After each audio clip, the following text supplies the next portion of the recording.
Hello, I'm Rabbi Linda Goodman, and I'm delighted to join you today to speak with you about this week's Torah portion, Vayigash, which teaches us something very important about our relationships with other people.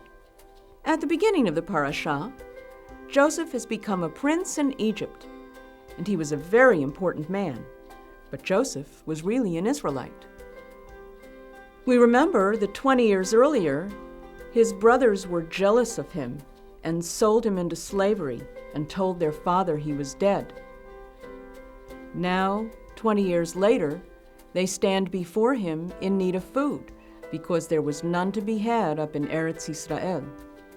But Joseph was wearing Egyptian clothing and speaking the Egyptian language, and they had no idea of who he was.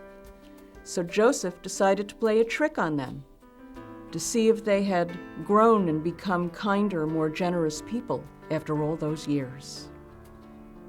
Joseph tried to send them away without their youngest brother Benjamin, but they knew their father would be heartbroken if they returned without their youngest brother. So one of them, Judah, volunteered to stay instead of Benjamin, to spare their father such grief. At this, Joseph began to cry and told them who he really was. They began to cry too, overwhelmed with joy to see him after all those years. Joseph saw that his brothers had grown beyond their selfishness and anger and were willing to put their youngest brother ahead of themselves. Sometimes it's hard to think of other people and to go out of our way not to hurt them.